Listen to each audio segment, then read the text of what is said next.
Kirk, I'm Io McKinley from the U15, U16 Soccer's Academy, and I was wondering if I could ask you a few questions to put on the Soccer's website. Is that fine? Yeah, absolutely. Alright, well, I remember watching you play before when you played with my older brother. I was around the age of 5 then. How has the journey you've taken from when you were 10 playing on Soccer's been? It's been a lot of fun. I think just growing up, obviously I just love to play the game, and I think the soccer has offered me the opportunity to grow as a player, and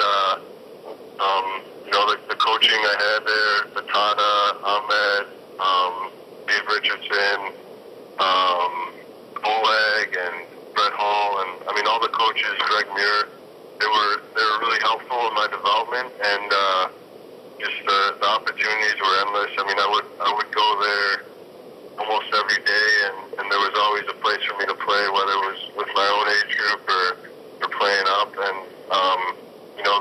that club offered me opportunities in other areas too, and then I was able to kind of be scouted and made it to the national team, and I mean, from there it's just been a great experience, and I owe a lot to the people at Soccer's and everything and all the hard work that they do. What have you done better to succeed from your peers growing up in the youth level? I think for me it was I was always very competitive and very hardworking, and when I played, I went to practice, and my mentality was I want to get better today, and I want to improve, and I want to do everything I can to win. And I think sometimes a lot of players just showed up and kind of went through the motions, and I don't think you're necessarily going to develop that way. I think you need to go to practice, and you got to have the intention that if this is something I want to turn into something bigger, then I got to work hard at it. I got to put in extra time. I gotta listen to what the coaches are saying. I gotta take in everything and try to become the best player I can be. And I think there's a certain level of just love for the game you have to have, and I think for me, I would go to practice and with the Soccer's, and then I would go home and I would play by myself and kick the ball around for a few hours. So it was more. I just really loved the game, and I kind of my whole life was kind of soccer. So I think a lot of guys maybe had different things going on and whatnot, and I think, I don't know, at the club actually we had a lot of good players on our team. A lot of them have done very well, but I think it's important maybe for a player to kind of develop that mentality of going into practice every day and focusing and really focusing for those 2 hours on getting better on every little touch, on every drill, and I think it's a process, but the more you kind of work at it, the easier it gets, and eventually, you get to a certain level. But, and too, I mean, a lot of it is the people who have helped me. I mean, I worked hard, but if it wasn't for the people, the coaching and the opportunities and whatnot, I wouldn't not be where I am today. You recently led your UNC Tar Heels to a national championship. This was your 4th consecutive year making the semifinals of the College Cup, but you never won till now. What made your team more special than any of your other national contending teams? This year we had, I mean, I alluded to it in people have asked me questions about it before. It was very much a family, and every day we went to practice and we went to play games, and we were in it together, and we competed hard against each other, and we fought and battled, but at the end of the day we were family, and if we didn't have a good year, and we didn't have the success on the field that we did this year, I mean, it was a great year for us, but if we had none of that, I think it would have still been a very enjoyable year just because of the guys we had and kind of just the memories we shared and made. I mean, it was very much a good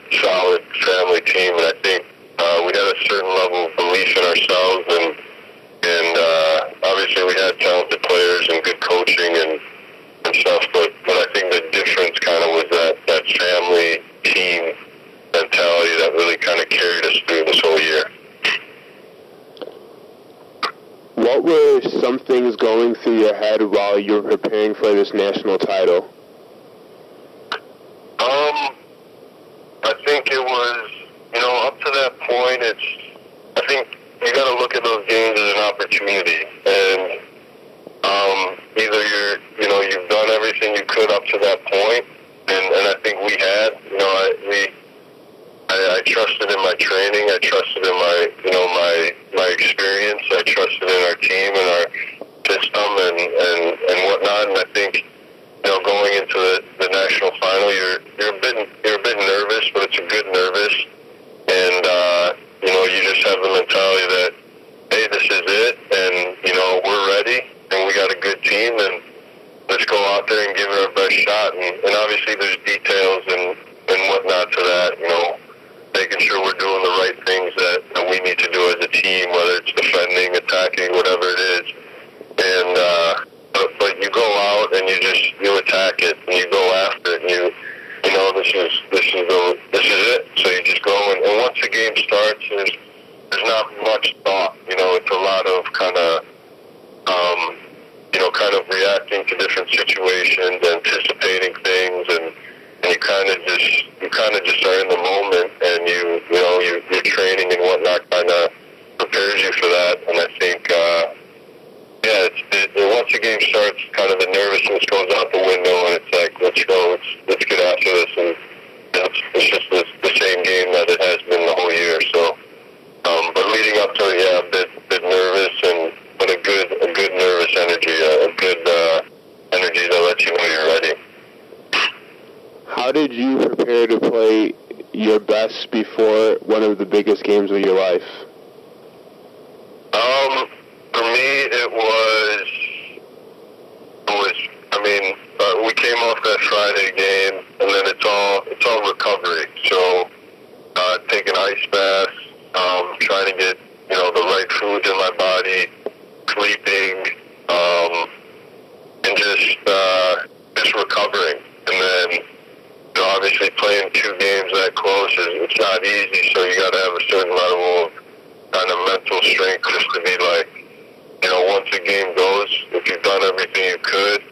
And I still had some kind of aches and pains, and legs-wise, we just had a game Friday, so you're not 100%, but you just go in and you say, this is it. So, grind it out, because you don't get another chance at it. So I think you prepare and you do everything you can, and a lot of that is kind of a help from, our trainers and from our, the foods that the coaches decide we, eat and all that, and the ice baths that they set up, and what our strength trainers did a bit of, like, kind of loosening our legs up and stuff like that. So all of it is part of it, and then but once the game starts, you gotta kind of throw everything out the window and just be like, whatever you're feeling, you push it aside and you fight for, get done what you need to get done. What are some inspirational words you have to any soccer players trying to make it to where you are now? I think,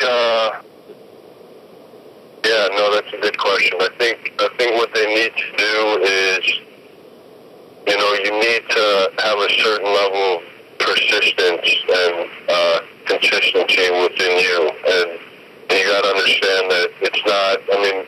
My road has definitely not been easy, and I know a lot of other players who have made it to certain levels of success. It's not easy, and you got to be willing to kind of take the hits as you go along, and you gotta.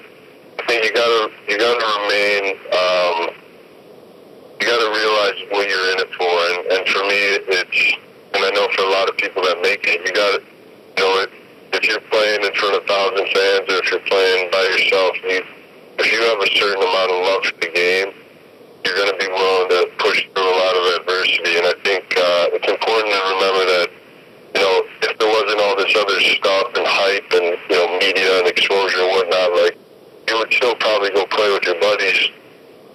physically because you just love the game.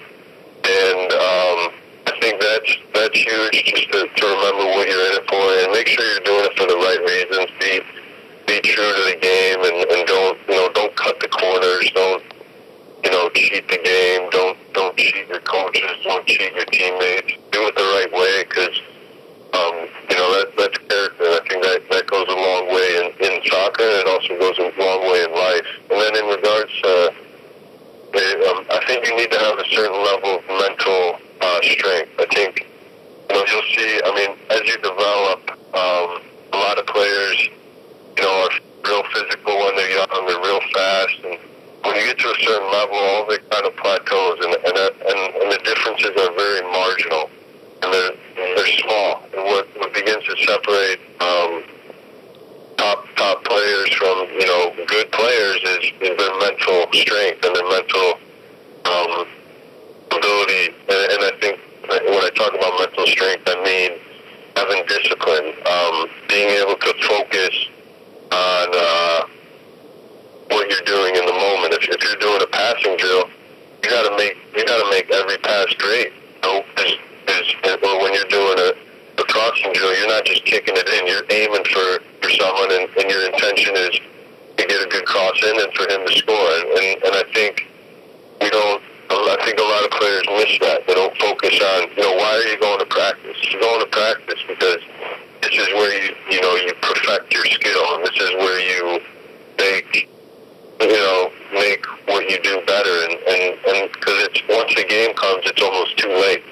Your preparation has to be huge, and if you're not preparing the right way, you can get by to a certain extent, but at a certain level, you won't be able to get by because guys are just too good, and they're too focused and disciplined. And then I think, you got to be willing to sacrifice a lot. And I think, when you're faced with those sacrifices, you got to ask the question, what would I rather be doing? And sometimes, growing up, you have opportunities to go out and have a good time and whatnot, and there's nothing wrong with that. But I think you got to pick and choose your times, and you got to make sure that you're not always just having a good time. You're going and you're getting ready for the game and whatnot, and I think once you realize, as you go on, the more you realize how competitive guys are and how hard it is, a lot of these questions and doubts get pushed aside, and you give everything you got because you don't get, as you go older, you don't get as many opportunities, and it's kind of for the young guys growing up, it's enjoy it, have fun, but practice and train and spend time with it. A lot of guys, I spent a lot of time with the ball growing up, just by myself, and I didn't, if it was, I would go after school, I would go after practice, and I would just kick the ball against the wall and juggle, and that was fun for me. So, you just gotta keep at it. I think, work hard, be persistent, be willing to put up with, gotta have to have thick skin. You gotta be coachable and willing to listen to coaches, and also, make it a day-to-day mentality that you're going with the intention to practice to improve, not just to show up. But those are a few things that I could go on for a while, but those are kind of main things to keep in mind. Recently, you've been invited to the MLS Combine. What certain steps are you taking to prepare for this big event? Well, I think it helps that we kind of went so late into the season. The Combine's only 2 weeks away from me, and I don't have to regain my fitness. A lot of guys that will be there have been out for a month, so they haven't been training, with the team. They haven't been playing. They might have been training by themselves, but I don't have to worry about doing too much. I think right now it's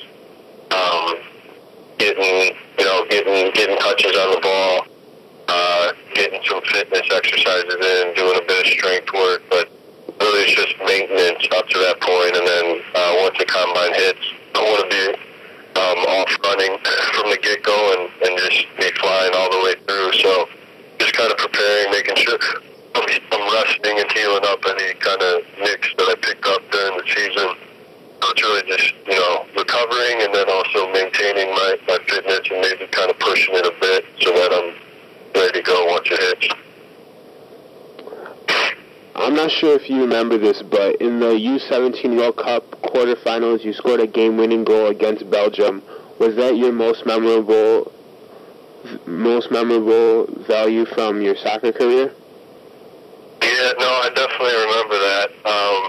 It was an awesome thing, representing your country, and I mean, all the work that went into even making that World Cup team, and then scoring a goal that kind of sent our team through to the next round was awesome. But I don't think it's my most memorable. I think actually winning this national title was probably my most memorable, just because it was something that I came so close to for 3 years before, and to finally get it done my last year and really just cap off a great season for myself and also for my team, I think was something that I'm never going to forget. And even, I mean, in a college kind of environment,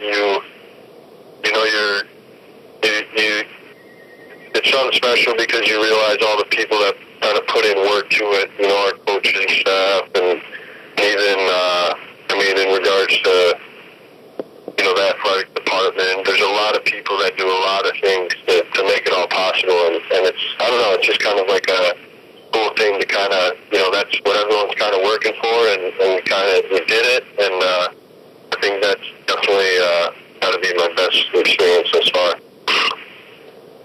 What was your favorite memory from playing on soccer as a youth? Honestly, I think, we had a lot of good kind of games and whatnot, but I just enjoyed going to, Soccer City and training and just competing and battling with teammates. And I think, there were, certain practices where, it got intense and everyone's fighting and everyone's battling and, and even, I really liked indoor growing up. I think that was a lot of fun, and those games were awesome. I had a blast, and it was just fun because, Soccer's are a good club, and we would win a lot, and it just felt great. And I think, I don't know what my best, we had maybe in State Cup one year, we were in the final, and we got into overtime, and I think I hit a free kick in overtime that we won, and that was a great experience. But I don't know, the whole club was awesome for me, just because the players that have been through it. There were guys older than me that I looked up to, like Mike McGee and Mike Bradley, Will Johnson, Mikey Stevens, all these guys that were there, and to see what they'd done, and also to compete against those guys when they would come back for the winter and whatnot. That was always a blast for me. But probably just the trainings and the soccer. That's what I really kind of missed about it and loved about it. Who's your favorite soccer player, and do you assemble your style of play from his type of style? I don't know if I have a favorite. I think I look at guys that are similar to me, definitely, and I try to kind of take what they've done and try to learn from them in a way. I'm like a midfield player and a technical player, so I like guys who play the game simply and who also battle. So I don't know. I think I'm a big fan of Andrea Pirlo, just because he's so calm and smooth on the ball, great composure, and he picks and chooses. He picks and chooses his times when he goes, and when he does go, some of the goals he's had and some of the strikes, the free kicks and whatnot are amazing. And I think he's a player that I watch and I see, he just kind of moving around the field, and he's kind of like an engine in there, and that's kind of how I try to be, and I definitely like him. I don't know what other ones I can think of, but Andrea Pirlo definitely comes to mind as one of my favorites. Is there anything else you'd like to say before I take up any more of your time today? No, I mean, just obviously I think the Shockers are a great club, and I think that what they've done for me and for a lot of players is to provide a place for people to compete, and a place for people in the area to kind of work hard towards something. I think that kind of team environment where you're with guys and you're trying, you're working on your skill and you're competing, and you go to tournaments, and it's a really fun journey. And I think as you get older, you miss the little things about it. And I think for any soccer player who's in it right now, I say enjoy it and have fun, but remember that it's not guaranteed, and you gotta keep working hard if you want to keep going with this game. So yeah, I think they're a great club, and I think there's a lot of really good people that work there, and obviously I thank them for a lot, because I wouldn't be where I am today if it wasn't for the work that they put in every day. So I'm very grateful that I had the opportunity to play for them. All right. Thank you for letting me do this interview today, and I hope you have a good day. All right, thanks. No problem, buddy.